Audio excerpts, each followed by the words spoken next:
बिस्मिल्लाहिर्रहमानिर्रहीम। आज हम अपने third chapter of book keeping and accounting जो हमने स्टार्ट किया हुआ था उसके तीसरे चैप्टर की दूसरी वीडियो देखने लगे हैं कि डबल एंट्री सिस्टम क्या होता है, इसके डिफरेंट फीचर क्या हैं, एडवांटेजेस डिसएडवांटेजेस क्या हैं, सिंगल एंट्री सिस्टम क्या है, सिंगल एंट्री सिस्टम और डबल एंट्री सिस्टम में डिफरेंट क्या है, ये आज हम इस वीडियो में देखने लगे। तो जैसा कि इससे पिछली वीडियो में हमने देखा, मैंने समझाया था कि हर ट्रांजैक्शन के दो इफेक्ट होते हैं। किसी भी बिजनेस ट्रांजैक्शन के फाइनेंशियल पोजीशन ऑफ बिजनेस में दो चेंजेस आती हैं। मिसाल के तौर पर हमने एक एग्जांपल ली थी, या हम एक और एग्जांपल ले लेते हैं। लेट्स सपोज के परचेज गुड्स फॉर कैश 60,000। ये हमारे पास एक बिजनेस ट्रांजैक्शन है। हम देखते हैं कि इसका फाइनेंशियल पोजीशन ऑफ बिजनेस में डबल चेंज आएगा इस ट्रांजैक्शन के रिजल्ट में। एक तो कैश डिक्रीज होगा, कैश पे इफेक्ट आएगा, और दूसरा इफेक्ट आएगा गुड्स हमारे पास इंक्रीज होंगे। इसी तरह हर ट्रांजैक्शन दो चेंजेस लाती है। एक चेंज को हम अकाउंटिंग लैंग्वेज में डेबिट कहते हैं और दूसरी चेंज को हम क्रेडिट कहते हैं।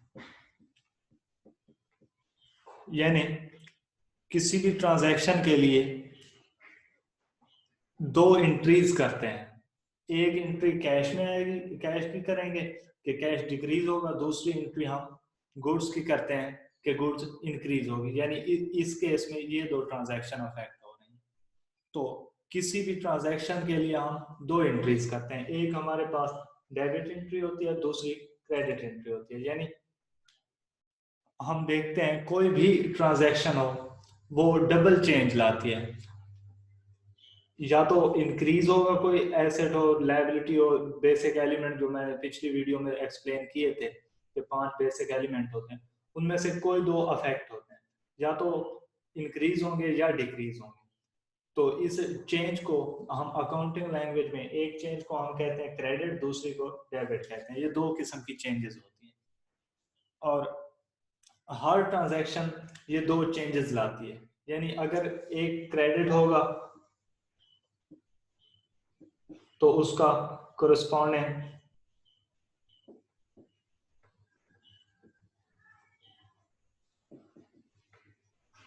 डेबिट भी होगा। ये नहीं हो सकता कि क्रेडिट तो हो रहा हो जबकि डेबिट ना हो। ये ऐसा पॉसिबल नहीं है, क्योंकि हर ट्रांजैक्शन मिनिमम दो अफेक्ट या दो चेंजेस लाती है। इसके लिए दो एंट्रीज होती हैं। एक एंट्री को हम क्रेडिट एंट्री कहते हैं, दूसरी एंट्री को हम डेबिट एंट्री कहते हैं। और जितनी क्रेडिट एंट्री होती है उसकी सेम अमाउंट से ही डेबिट एंट्री होती है। तो कोई भी ऐसा सिस्टम जिसमें ये दोनों अफेक्ट देखे जाए, यानी ऐसा सिस्टम जिसमें ट्रांजैक्शन के दोनों अफेक्ट हम रिकॉर्ड कर सकें, यानी उस ट्रांजैक्शन का क्रेडिट अफेक्ट भी रिकॉर्ड हो और डेबिट अफेक्ट भी रिकॉर्ड हो, उस सिस्टम को हम डबल एंट्री सिस्टम कहते हैं। यानी ऐसा सिस्टम जो इस हर ट्रांजैक्शन के डुअल एस्पेक्ट को, डुअल चेंज जो आती है उन दोनों को रिकॉर्ड करता है, उस सिस्टम को हम डबल एंट्री सिस्टम कहते हैं। अब उसकी डेफिनेशन लिख लेते हैं।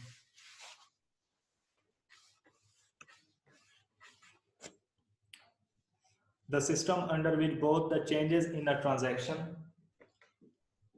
the system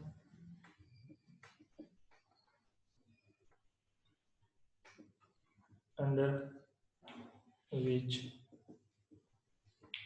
both the changes in transaction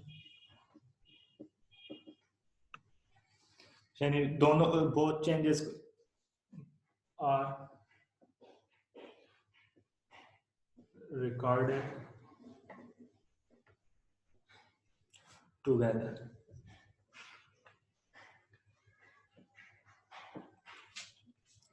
और ये दो चेंजेस कौन सी होती हैं? एक one is debit change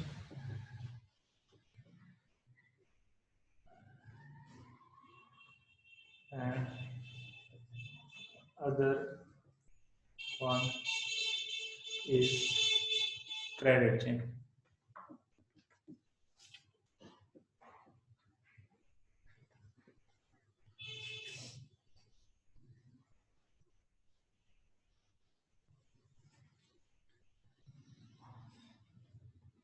With an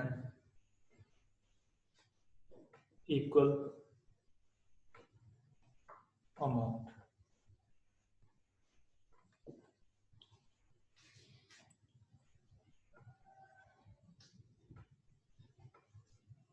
Is known as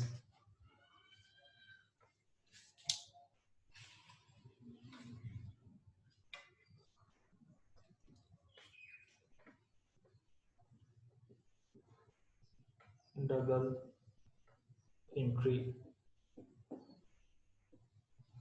system.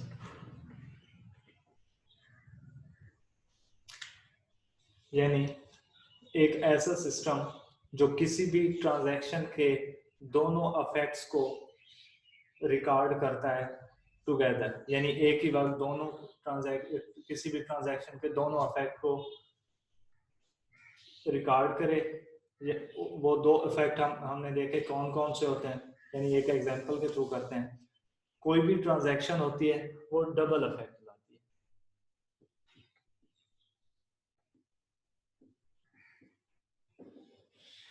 इसके दो इफेक्ट होंगे हमारे पास। ये या तो इंक्रीज करेगी, इसके एग्जांपल के थ्रू चलते हैं। जैसे मैंने example the, purchase goods for 60,000 cash. अब इस ट्रांजैक्शन के दो इफेक्ट हैं। एक इफेक्ट क्या आएगा? कैश डिक्रीज होगा। दूसरा इफेक्ट क्या होगा? गुड्स इंक्रीज होंगी। और कोई भी इंक्रीज या डिक्रीज, हम इन दोनों को, एक को डेबिट कहते हैं,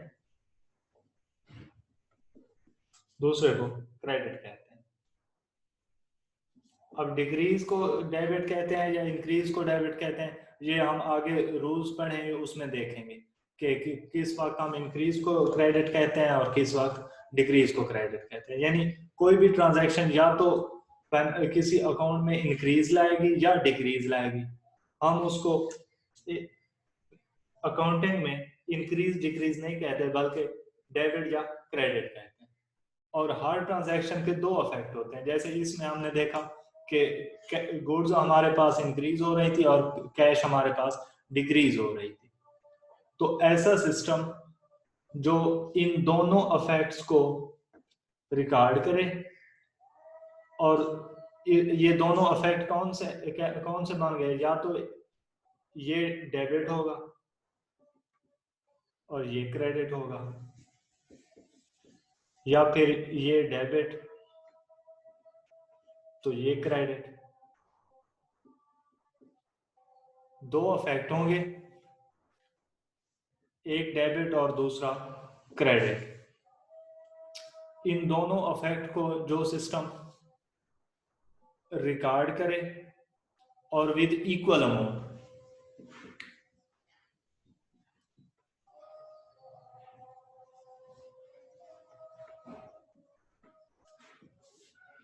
उस सिस्टम को हम कहते हैं, ऐसा सिस्टम जो इनको रिकॉर्ड कर रहा हूं, double entry system.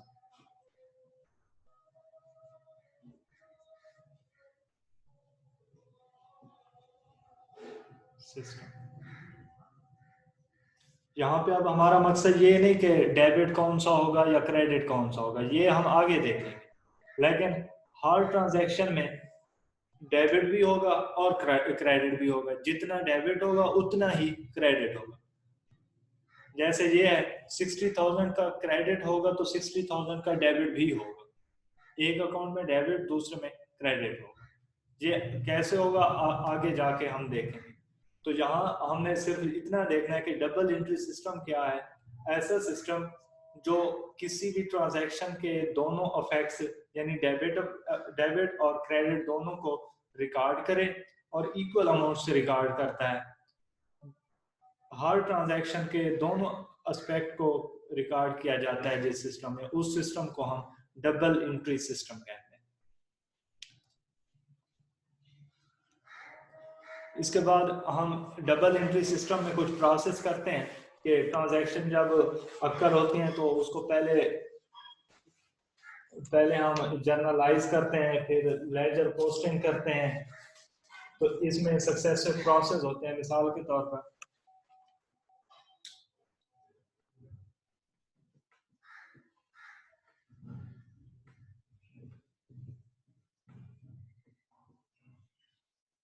Transaction occur होती है जब, यानी लेट्स सपोज जैसे एग्जांपल हमने ली कि कोई चीज बाय की या सेल की, ये ट्रांजैक्शन हो गई।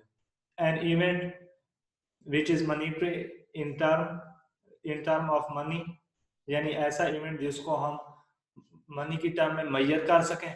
And changes the financial position of business, उसको हम ट्रांजैक्शन कहते हैं। जब कोई ट्रांजैक्शन अक्कर होगी तो पहले उसको हम रिकॉर्ड करते हैं। एक बुक होती है, उसका हम नाम जर्नल नाम है उसका, और इस प्रोसेस को जर्नलाइजेशन कहते हैं।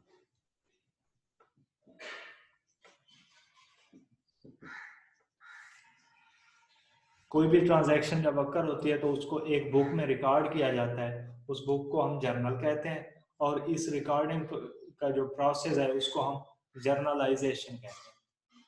फिर ये ट्रांजैक्शन यहाँ बिजनेस में जितनी भी ट्रांजैक्शन हो रही होती हैं उन सब को हम इस बुक में रिकॉर्ड करते रहते हैं।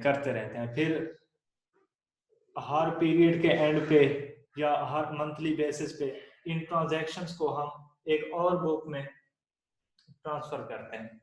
यानी यहाँ पे एसेट की ट्रांजैक्शन होंगी,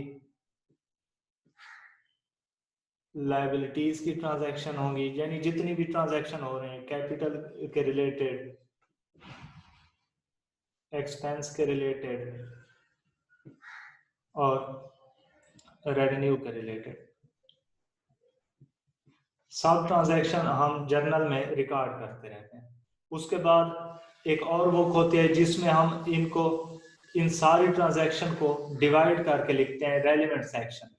मिसाल के तौर पर एसेट की ट्रांजैक्शन एसेट में लिखेंगे, लायबिलिटीज की ट्रांजैक्शन लायबिलिटीज में लिखी जाएंगी। यानी इसकी आगे क्लासिफिकेशन हो जाती है, इनको सेपरेट करते हैं और उस बुक का नाम है हमारे पास लेजर। सॉरी,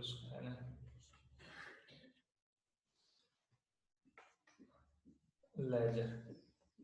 और इस प्रोसेस को हम कहते हैं लेजर पोस्टिंग।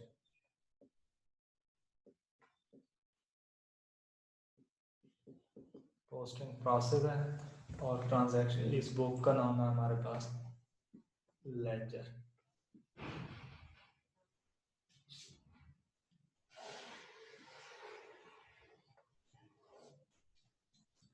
जब लेजर में पोस्टिंग कर लेते हैं तो फिर हम इसकी एक्यूरेसी को चेक करने के लिए कि क्या हमने ये काम सही किया है, तो हम इसका ट्रायल बैलेंस बनाते हैं।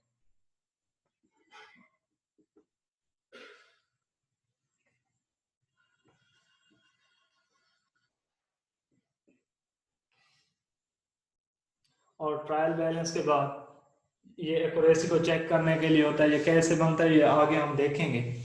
और ट्रायल बैलेंस के बाद हम फाइनल अकाउंट्स बनाते हैं, ये पीरियड के एंड पे।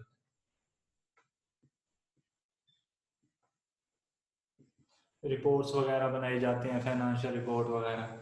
तो ये सक्सेसिव प्रोसेसेस होते हैं, ये हम डबल एंट्री सिस्टम में करते हैं।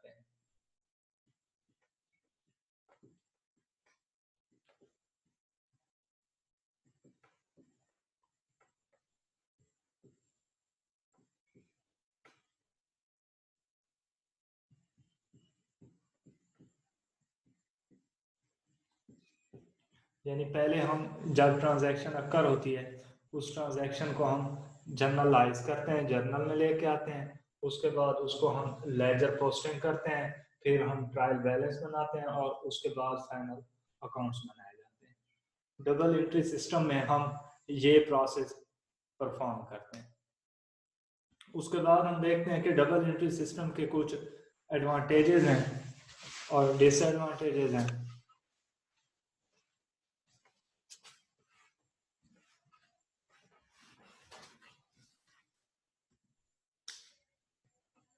पहले हम एडवांटेजेस देख लेते हैं।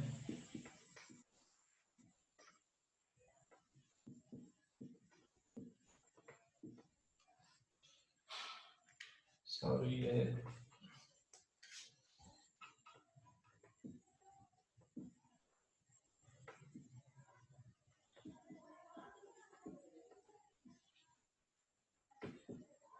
इसके बेनिफिट्स क्या होते हैं। इसका पहला बेनिफिट है कि ट्रांजैक्शन को, जो हर ट्रांजैक्शन को, उसके डुअल एस्पेक्ट को हम रिकॉर्ड करते हैं, तो इससे कंप्लीट अकाउंट का रिकॉर्ड रखना पॉसिबल हो जाता है। It is possible to keep complete account, यानी जो अकाउंट होते हैं, आगे हम देखेंगे कि अकाउंट क्या होता है, अगले इससे नेक्स्ट सेक्शन में हम अकाउंट के रिलेटेड डिस्कशन करेंगे। तो इसका पहला बेनिफिट है, it is possible to keep complete account. इसका दूसरा बेनिफिट है या एडवांटेज है कि टोटल डेबिट्स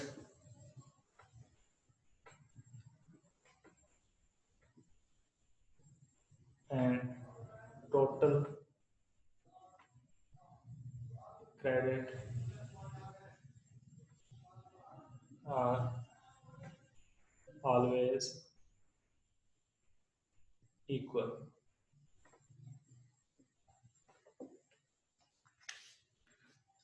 यानी किसी भी ट्रांजैक्शन के हम दोनों अफेक्ट्स को कंसीडर करते हैं, रिकॉर्ड करते हैं। हर, जिस तरह हमने पीछे देखा था कि एक डेबिट के लिए कोरस्पॉन्डिंग क्रेडिट होता है और वो इक्वल अमाउंट से होता है, तो इसलिए टोटल डेबिट टोटल क्रेडिट के इक्वल होते हैं। यानी मिसाल के तौर पर हमने जो एग्जांपल ली थी, अब उसको डिटेल में कंसीडर करते हैं। परचेज एग्जांपल है, गुड्स फॉर 60,000 कैश। अब कैश में डिक्रीज आएगा, ये एसेट है, एसेट में डिक्रीज, आगे हम डिटेल से देखेंगे कि ये क्रेडिट होगा।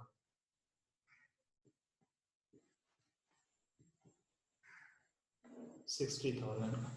और दूसरा है हमारे पास गुड्स। गुड्स ये एक किस्म का हमारे पास एसेट है, इसमें इंक्रीज आएगा तो ये डेबिट होगा। 60,000, तो जितना क्रेडिट हुआ उतना ही डेबिट हुआ। इसी तरह हर ट्रांजैक्शन का हम डेबिट क्रेडिट इस डबल एंट्री सिस्टम में रिकॉर्ड करते हैं। यानी दोनों इफेक्ट उसके, इस ट्रांजैक्शन के एक इफेक्ट क्रेडिट था और दूसरा इफेक्ट ये डेबिट हुआ। हाँ, इसी तरह हर ट्रांजैक्शन का डबल इफेक्ट डेबिट क्रेडिट हम इस डबल एंट्री सिस्टम में रिकॉर्ड करते हैं। तो एट द एंड सब क्रेडिट्स और सब जो जितने भी हमारे पास डेबिट हुए, इन सब का टोटल जो होगा वो हमारे पास इक्वल है। और इससे अब बेनिफिट क्या मिलेगा? इससे बेनिफिट मिलेगा, in fact it is possible to verify the arithmetic accuracy of books of account। इससे हम बुक्स ऑफ अकाउंट की एक्यूरेसी चेक कर सकते हैं कि अगर लेट सपोज हमारे पास टोटल एक साइड पे आ रहा है 170,000 और दूसरी साइड पे आ रहा है 180,000, तो अब इससे हमें पता चल जाता है कि हमने कहीं पे गलती की है, क्योंकि ये दोनों साइड्स इक्वल आनी चाहिए, क्योंकि जितने हमारे पास क्रेडिट थे उतने ही डेबिट थे। हर ट्रांजैक्शन का डबल इफेक्ट होता है, एक जगह पे डेबिट होती है, दूसरी पे क्रेडिट होती है, और सेम अमाउंट से डेबिट क्रेडिट होता है। तो यहाँ पे भी दोनों का टोटल इक्वल आना चाहिए। अगर इक्वल नहीं आता तो हमें एक्यूरेसी, अरिथमेटिक एक्यूरेसी इंश्योर करने के लिए पता चल जाता है कि कहीं पे हमने गलती की है, और वो इजीली हम रेक्टिफाई कर सकते हैं। तो ये हमारा दूसरा बेनिफिट था या दूसरा एडवांटेज था। और इसके बाद है थर्ड नंबर पे है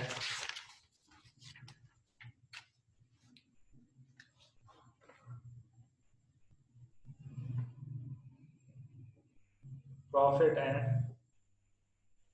लॉस अकाउंट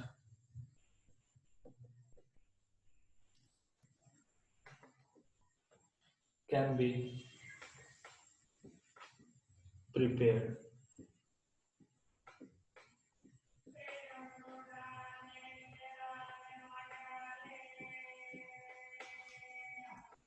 अब डबल एंट्री सिस्टम में हमने एक्सपेंस के रिलेटेड भी अकाउंट बनाया है और रेवेन्यू के रिलेटेड भी अकाउंट बनाया है। तो उन दोनों अकाउंट्स का हम बैलेंस लेके प्रॉफिट एंड लॉस अकाउंट भी बना सकते हैं।